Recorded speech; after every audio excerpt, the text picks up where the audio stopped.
नमस्कार, बहुत स्वागत है आप सभी का। और मैं हूं रेनी। रुक करेंगे खबरों का, जहां भारतीय क्रिकेटर ऋषभ पंत की उत्तराखंड में जमीन खरीदने की अपील पर मुख्यमंत्री पुष्कर सिंह धामी ने प्रतिक्रिया दी है। सीएम धामी ने पंत को उत्तराखंड का गौरव बताते हुए उनकी मातृभूमि के प्रति भावना की सराहना की। पंत ने एक्स पर पोस्ट कर पिछले 3 साल से जमीन खरीदने की कोशिश की जानकारी दी थी। उन्होंने उत्तराखंड में बसकर राज्य के विकास में योगदान देने की इच्छा जताई है। मुख्यमंत्री ने अधिकारियों को मामले के देखने के निर्देश दिए हैं। यहाँ पर लेना चाहता और ऋषभ पंत तो हमारे राज्य के हैं। यहाँ से उन्होंने बड़ा नाम किया है, राज्य का भी नाम किया है, देश के लिए भी खेले हैं, देश का भी नाम किया है। तो उनका स्वागत है, वो आएंगे, हमारे अधिकारी सब बात करेंगे। कहीं पर भी अगर उनको कोई चीज़ चाहिए तो निश्चित रूप से।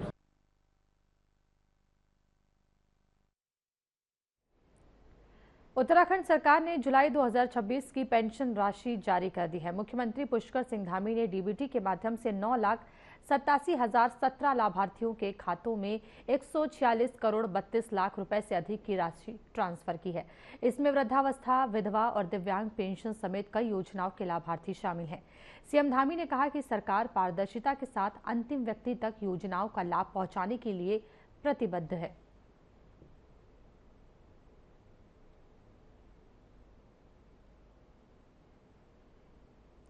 नैनीताल आपदा प्रबंधन व्यवस्था को मजबूत बनाने के लिए भीमताल में आपदा जोखिम न्यूनीकरण विषय पर 1 दिवसीय कार्यशाला आयोजित हुई। इसका शुभारंभ आपदा प्रबंधन मंत्री मदन कौशिक ने किया।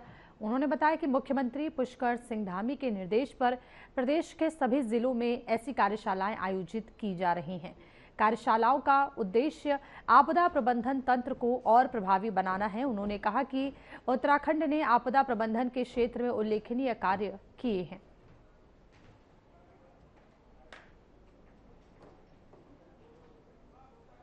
आज यहाँ जनपद नैनीताल में विकास भवन सभागार में माननीय दैवीय आपदा मंत्री मदन कौशिक जी और जो सलाहकार परिषद के उपाध्यक्ष रोहिला जी और कर्नल साहब के द्वारा यहाँ पर एक इंसिडेंट रेस्पॉन्स सिस्टम का जो समीक्षा है और कार्यशाला है, वो इस मॉनसून सत्र के मध्य में डिफरेंट डिपार्टमेंट्स की जो इंटीग्रेटेड टीम्स हैं उनको सेंसिटाइज करने के लिए विशेषज्ञों की देखरेख में आज यहाँ पर चल रही है। तो आज ये कंप्लीट डे इसमें इनपुट्स सेशंस चलेंगे। यहाँ नैनीताल जिले की एक आपदा प्रबंधन को लेकर एक कार्यशाला का 1 दिवसीय आयोजन है।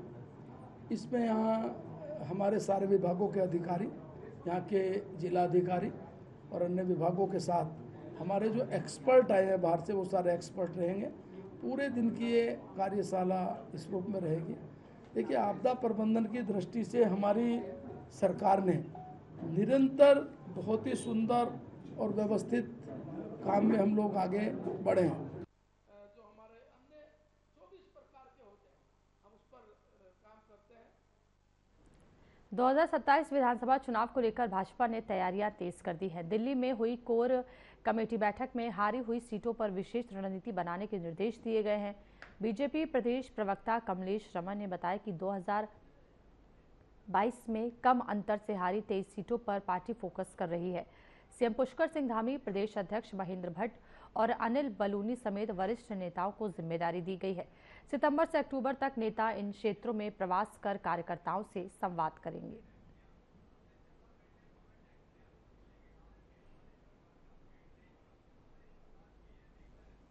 निश्चित तौर पर खरी उतरेगी और जिस तरह से हमारे माननीय प्रदेश अध्यक्ष जी फोकस करते हैं सभी विधानसभाओं के ऊपर और वहां के वरिष्ठ जो हमारे नेता हैं, कार्यकर्ता हैं, उनसे सभी से संवाद करने का काम करते हैं। और माननीय मुख्यमंत्री जी का फोकस लगातार उन सीटों पर रहा है जहां पर हमारी हार हुई थी किसी भी कारण से। उस कारण को समझने के लिए भी हमारी ये बैठक बहुत महत्वपूर्ण है और हमारे वरिष्ठ सभी नेताओं ने इन सीटों पर प्रवास करने का जो निश्चय लिया है, क्योंकि अभी सितंबर से लेकर और अक्टूबर तक हमारे इसमें प्रवास होंगे। तमाम हमारे जो कोर कमेटी के सदस्य हैं, चाहे पूर्व मुख्यमंत्री हो, पूर्व सांसद हो या वर्तमान सांसद हो, माननीय मुख्यमंत्री तक को भी इसमें जिम्मेदारी दी गई है प्रत्येक विधानसभा से।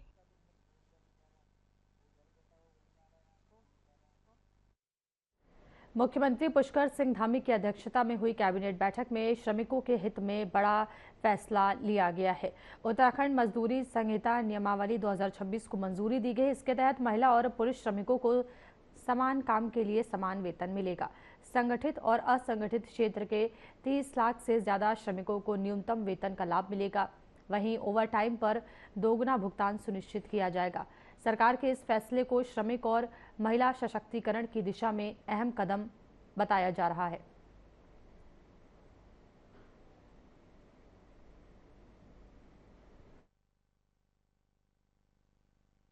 धामी सरकार जिस प्रकार से महिलाओं को लगातार सशक्तिकरण की दिशा में निरंतर प्रयासरत रहते हुए कार्य कर दिखा रही है, उसी के तहत उनका एक ये नया काम जो है कि जिसमें कैबिनेट में इन्होंने ये कहा है कि महिला श्रमिक हो चाहे पुरुष श्रमिक हो, उसमें सबको समान वेतन मिलना चाहिए। एक ये काबिले तारीफ निर्णय है, क्योंकि धामी सरकार कभी भी किसी भी महिला को पुरुष से कमतर नहीं आंकती। उसका प्रत्यक्ष एग्जाम्पल ये है कि यूसीसी लागू करने वाला हमारा उत्तराखंड पहला राज्य बना है जिसमें सबके लिए एक समान अधिकार है। तो जब सबके लिए एक समान अधिकार है तो एक समान वेतन भी हर किसी के लिए होना चाहिए।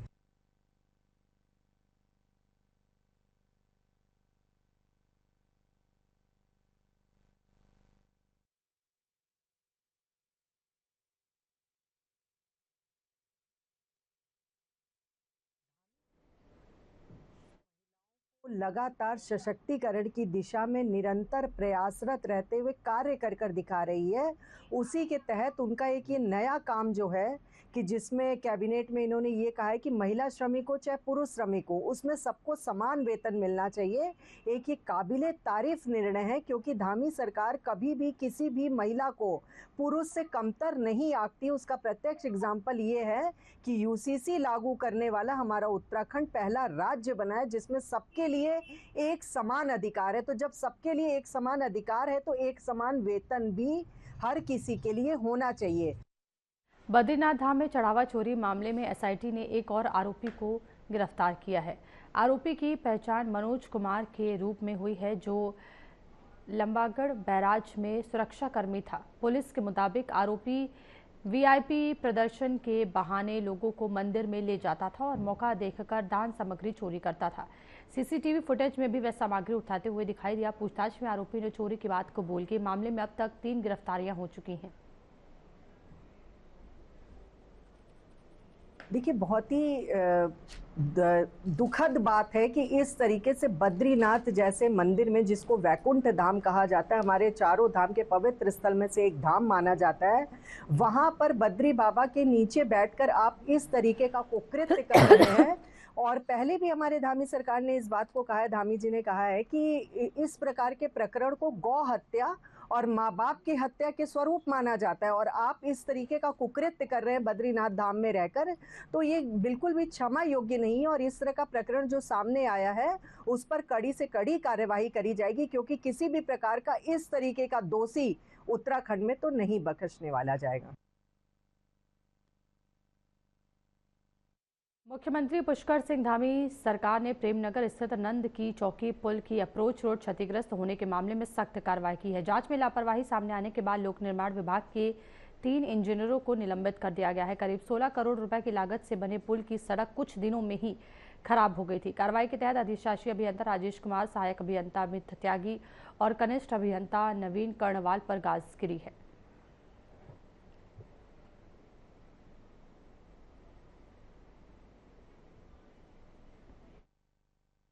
देखिए, भ्रष्टाचार पर कड़ा प्रहार करती लगातार धामी सरकार रह रही है। जिस प्रकार से पहले भी हमें देखने को मिला है कि जीरो टॉलरेंस नीति के तहत कहीं भी किसी भी प्रकार की लापरवाही, भ्रष्टाचार अगर देखने को मिला है तो उन पर सख्त से सख्त कार्यवाही की गई है। इससे पहले भी 200 से ज़्यादा भ्रष्टाचारियों पर सस्पेंशन या निलंबन किया गया है। उसी क्रम में नंदा के पुल की चौकी के पुल की जो अप्रोच रोड थी, उसमें जो संबंधित अधिकारी तीनों थे, उन पर भी कड़ी कार्यवाही करी गई है, उनको निलंबित किया गया है, क्योंकि किसी भी प्रकार की लापरवाही उत्तराखंड में किसी भी रूप में बर्दाश्त नहीं करी जाएगी। जो उसके प्रति जिम्मेदार होगा उस पर कड़ी से कड़ी कार्यवाही की जाएगी।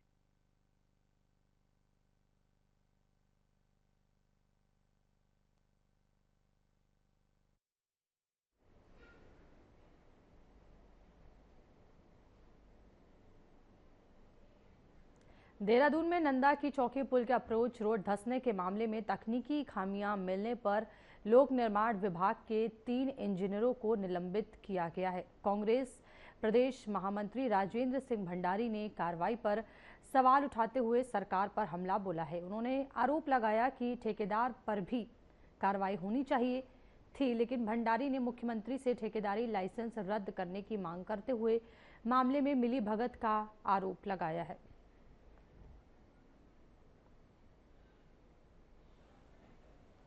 अरे इंजीनियरों पे क्यों गाज गिर रहे हो तुम? गाज गिरो उस ठेकेदार पे, उसका लाइसेंस कैंसिल करना चाहिए। जो तुम्हारा पार्टी का जो है बड़ा पदाधिकारी है, जो तुम्हारी रुचि भट्ट जो है, जो तुम्हारी महिला की अध्यक्ष, जो उसका पार्टनर है उसकी कायदे में, तो उसका लाइसेंस निरस्त होना चाहिए। इंजीनियरों से जैसा काम करोगे तो वैसे तो करेंगे वो। तुम जब उनसे कमीशन खाओगे 80% कमीशन खाओगे तो 20% में क्या कौन से गुणवत्ता काम हो जाएगा?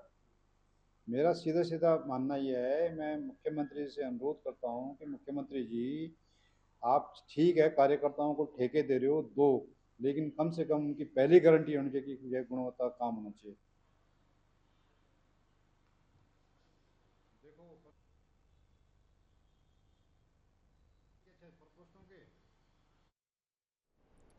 नंदा की चौकी के पास स्टोन्स नदी पर बने नए पुल के अप्रोच रोड धंसने का मामला तूल पकड़ रहा है। उद्घाटन के 16 दिन बाद हुई घटना से निर्माण गुणवत्ता पर सवाल उठ रहे हैं। सरकार ने 3 इंजीनियरों को निलंबित कर दिया है। वहीं निर्माण कंपनी को लेकर विपक्ष ने सवाल खड़े किए हैं। कंपनी से जुड़ी भाजपा महिला मोर्चा प्रदेश अध्यक्ष रुचि भट्ट ने कहा कि जांच में दोषी पाए जाने वालों पर कार्रवाई होगी।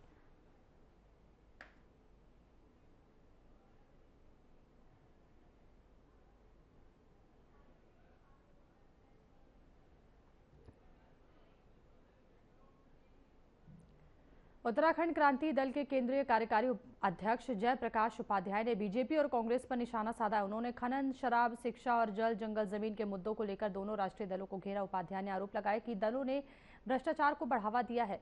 विधानसभा चुनाव में युवा, महिला और पलायन से प्रभावित लोग यूकेडी के साथ आएंगे और प्रदेश में सरकार बनाएंगे।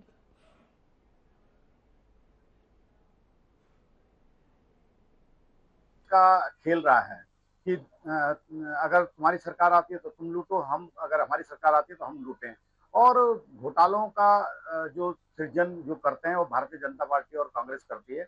आज खनन का खेल, शराब का खेल, शिक्षा में माफियाओं का खेल, हमारे यहाँ जल जंगल जमीन की लूट अगर उन्होंने की है तो ये राष्ट्रीय पार्टियों का खेल है। राष्ट्रीय पार्टियां कभी नहीं चाहती कि उत्तराखंड के जो मूल बिंदु हैं उनका समाधान की ओर हम आगे बढ़े।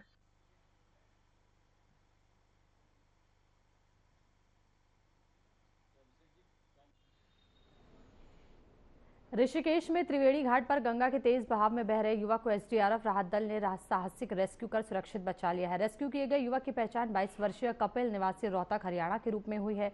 जवानों ने अपनी जान की परवाह किए बिना अभियान चलाकर युवक को सुरक्षित बाहर निकाला। कपिल ने उत्तराखंड पुलिस और एसडीआरएफ जवानों की जमकर सराहना करते हुए पूरी टीम का आभार जताया।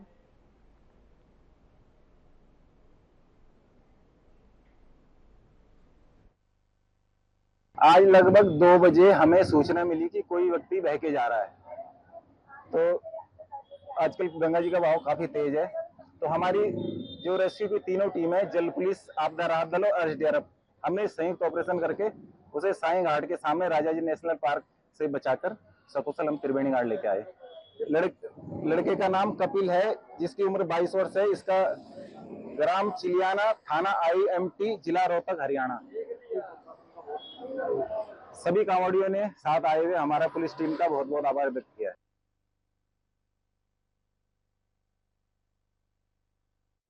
मसूरी देहरादून विकास प्राधिकरण ने अवैध निर्माण और अतिक्रमण के खिलाफ कार्रवाई तेज कर दी है। MDDA के उपाध्यक्ष बंशीधर तिवारी के मुताबिक विश्वनाथ और बिना क्षेत्रों में अभियान चलाकर करीब 150 अवैध निर्माण हटाए गए हैं। कारगीवाला क्षेत्र में करीब 150 परिवारों को नियमानुसार शिफ्ट करने की प्रक्रिया जारी है। नदी नालों और जोखिम वाले क्षेत्रों पर विशेष निगरानी रखी जा रही है। प्राधिकरण ने अवैध कॉलोनियों और कब्जों पर सख्त कार्रवाई जारी रखने की बात कही है। रिस्पना बिना दोनों जगह हम लोगों ने खिलाफ अभियान चलाया था और वहाँ पर लगभग 150 जो अवैध निर्माण थे उनको हमने हटाया था। इसी तरह काठबंगला क्षेत्र में लगभग 150 परिवारों को शिफ्ट करने का काम नियम स्तर से किया जा रहा है, उसको भी हम लोग खाली कराएंगे। गंगोत्री बिहार के पास वहाँ भी हमने ज़मीन काफ़ी कब्जा मुक्त कराई है, इस पर पार्क का निर्माण किया जा रहा है। इसके अलावा जो नदी नाले और गधेरों के किनारे पर जो निर्माण है उस पर भी हम लोग सघन अभियान चला रहे हैं कि ऐसे जो जोखिम वाले क्षेत्र हैं यहाँ पर किसी तरह का निर्माण न हो।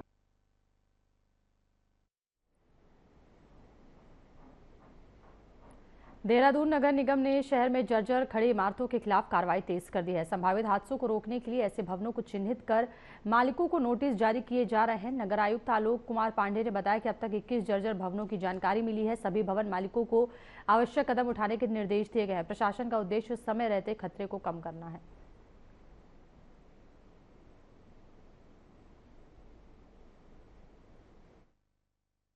कि 21 बिल्डिंगों की ऐसी सूचना आई थी और नगर निगम द्वारा समस्त बिल्डिंगों को नोटिस अपना दे दिया गया है। कुछ मामले बहुत से ऐसे पुराने मकान होते हैं जिनके मामले मकान मालिकों और किराएदारों के बीच जो विचाराधीन न्यायालयों में भी होते हैं। तो हम लोग को अगर सूचना मिलती है तो हम लोग कार्रवाई करते हैं और नगर निगम द्वारा प्रत्येक मकान में सूचना और नोटिस शामिल कराई जा चुकी है। कांवड़ मेला अब चरम पर पहुंच गया है। डाक कांवड़ियों की बढ़ती संख्या को देखते हुए पुलिस प्रशासन ने व्यवस्थाएं तेज कर दी हैं। एसएसपी नवनीत सिंह भुल्लर समेत अधिकारी लगातार ग्राउंड जीरो पर पहुंचकर यातायात, पार्किंग और कांवड़ियों की आवाजाही का जायजा ले रहे हैं। बैरागी कैंप, पतपदीप और दीनदयाल पार्किंग में वाहनों की संख्या बढ़ गई है। प्रशासन हाईवे पर यातायात सुचारू रखने के लिए लगातार निगरानी कर रहा है।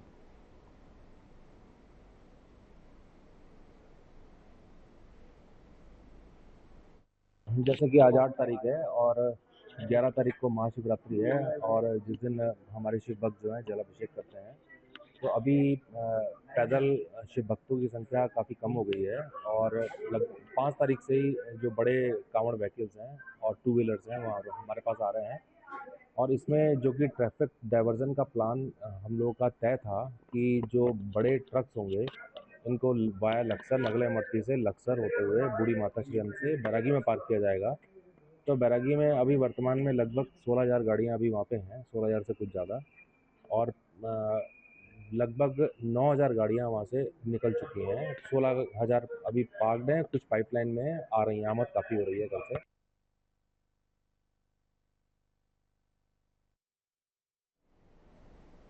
कांवड़ यात्रा के बीच एसएसपी प्रमेंद्र डोभाल ने ऋषिकेश पहुंचकर व्यवस्थाओं का जायजा लिया। इंद्रमणि बडोनी चौक पर उन्होंने कांवड़ियों को फूल माला पहनाकर स्वागत किया और फल, खीर व शरबत वितरित किया। कांवड़ियों ने भी पुलिस की व्यवस्थाओं की सराहना की। एसएसपी ने अधिकारियों को सुरक्षा व्यवस्था मजबूत करने के निर्देश दिए। शिवरात्रि को देखते हुए मंदिरों और मेला क्षेत्रों में पुलिस की कड़ी निगरानी रहेगी।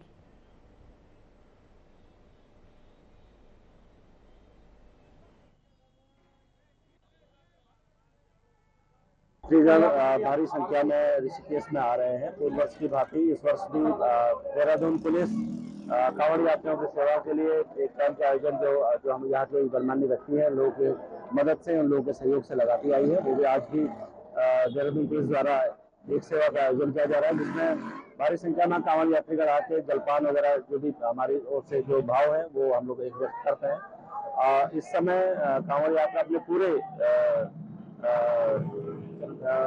इस समय चरम पे चल रहा है। इस समय काफी भारी संख्या में लोग देहरादून से की ओर आ रहे हैं। ऋषिकेश IDPL के बाद वहां से विभिन्न स्थानों की ओर निकलेंगे, नीलकंठ महादेव की ओर को भी जाएंगे। आने वाले 2-3 दिन और ज्यादा तक उत्तराखंड के कलाकारों को सम्मान देने के लिए यंग उत्तराखंड सिने अवार्ड्स 2026 का आयोजन 30 अगस्त को नई दिल्ली के भारत मंडपम में होगा। इस बार अभिनेता विमल बहुगुणा को लाइफ टाइम अचीवमेंट अवार्ड दिया जाएगा। वहीं लोक गायक और जागर सम्राट प्रीतम भरतवाड़ को गोपाल बाबू गोस्वामी लेजेंडरी सिंगर अवार्ड से सम्मानित किया जाएगा। समारोह में अलग अलग श्रेणियों के विजेताओं की घोषणा होगी। सर्वश्रेष्ठ फिल्म को 1 लाख रुपए की सम्मान राशि भी दी जाएगी।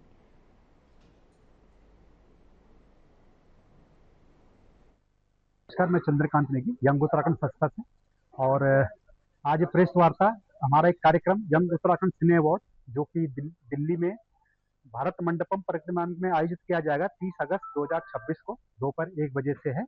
और ये कार्यक्रम जो है कलाकारों के समर्पित कलाकार है, एक कार्यक्रम है। और ये इस कार्यक्रम में हम 20 श्रेणियों में कलाकारों को सम्मानित करने जा रहे हैं, जिसमें कि फिल्में हैं और म्यूजिक वीडियोज हैं जिनके कलाकारों को सम्मानित करेंगे।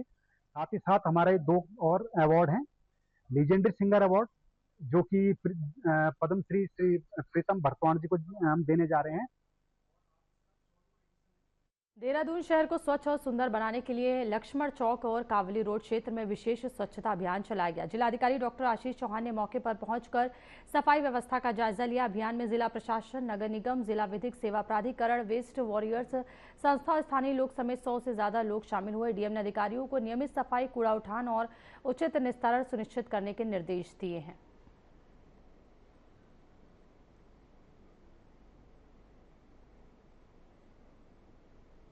जिला विधिक सेवा प्राधिकरण के सहयोग से और नगर निगम और मल्टीपल एनजीओ जिसमें वेस्ट वॉरियर भी है और दूसरे और एनजीओ जो साथ में काम कर रहे थे, लगभग 100+ का हमारा नंबर था। और यहाँ पे हम लोगों ने एक पार्क के पास में बायोडिग्रेडेबल वेस्ट के अलावा जो प्लास्टिक वेस्ट है उसको सारा कलेक्ट किया है, सेग्रीगेट करने का प्रयास भी किया गया और एक अवेयरनेस कैंपेन भी चलाया गया जिसमें मल्टीपल महिलाओं ने और उनके समूहों के द्वारा प्रतिभाग किया गया और इसे कंटिन्यू किया जाएगा।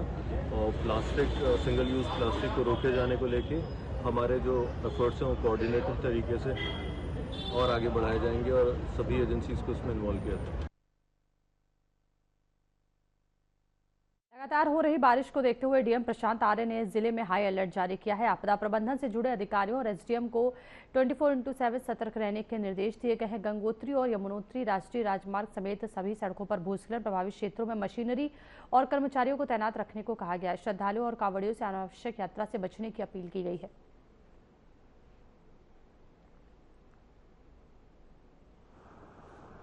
कांवड़ का इस बार अच्छा है, रुझान काफ़ी लोग आ रहे हैं कांवड़ की यात्रा को देखते हुए और डाक कांवड़ भी शुरू हो रही है। परंतु थोड़ा वर्षा का, जैसे कल का दिन काफ़ी येलो अलर्ट भी था, लगातार वर्षा होने से गंगोत्री और यमुनोत्री दोनों मार्गों पर कई जगह अवरुद्ध हो रहा है। तो उसी को देखते हुए हम लोगों ने बीच बीच में इसको बंद भी किया है रास्ते को, ताकि सेफ्टी बनी रहे, जीवन महत्वपूर्ण है, किसी तरह की दुर्घटना ना हो। तो उसको देखते हुए हम लोगों ने रास्ता, जैसे पपरघाट है, हमारा गंगनानी है, डबरानी है, सभी लोगों से मेरा आग्रह होगा कि मौसम को देखते ही अपना श्रद्धालुओं से और कांवड़ से मौसम को देखते हुए अपना यात्रा और अपना श्रद्धा भाव के साथ आ रहे हैं उसको जरा ध्यान रखिए।